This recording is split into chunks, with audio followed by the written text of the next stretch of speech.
Dialogues. I'm Mr. Zaman and here's what I bring to you all from the world of medicine.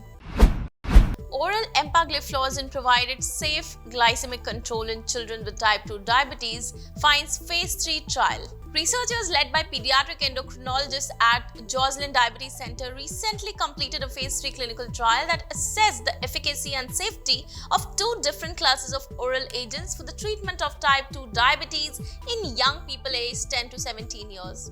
The trial demonstrated that one of the two anti-diabetic therapeutics, both of which have already been proven safe and efficacious in adults, provided clinically meaningful and statistically significant improvements in glycemic control in young people, while the other did not.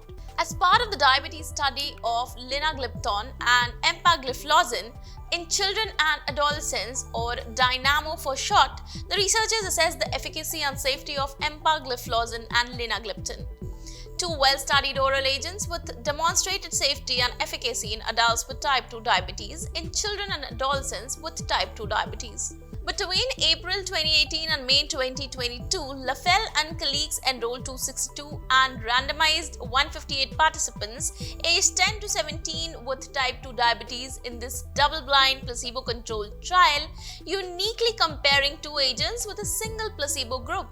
The participants were followed at 108 sites in 15 countries. Air pollution exposure linked to Parkinson's risk finds study.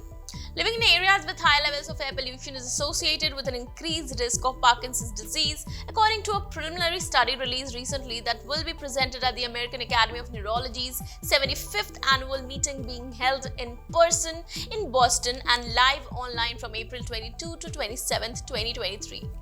The study looked at fine particulate matter PM2.5, which is less than 2.5 microns in diameter. Fine particles come from motor vehicles exhaust, the burning of fuels by power plants and other industries, and forest and grass fires. The study involved more than 22.5 million people enrolled in Medicare in 2009. Of this group, researchers identified 83,674 people with Parkinson's disease. Researchers mapped where study participants lived across the US and calculated the rates of Parkinson's disease for various regions. Head injuries may heighten chances for developing brain cancer, finds study. Researchers from the UCL Cancer Institute have provided important molecular understanding of how injury may contribute to the development of a relatively rare but often aggressive form of brain tumor called a glioma. For the research, young adult mice with brain injury were injected with a substance which permanently labeled astrocytes in red and knocked out the function of a gene called P53, known to have a vital role in suppressing many different cancers. A control group was treated the same way, but the P53 gene was left intact. A second group of mice was subjected to P53 inactivation in the absence of injury. Preeclampsia risk doubled in technology-assisted pregnancies, according to study findings.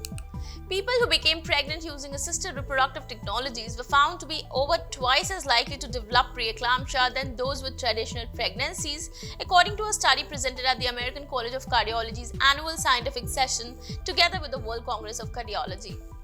Technology-assisted pregnancies achieved through assisted reproductive technologies can either be traditional or gestational surrogacy. That's all for today. Stay tuned to Medical Dialogues for latest updates. Never miss a medical update from Medical Dialogues. Like, subscribe, and press the bell icon.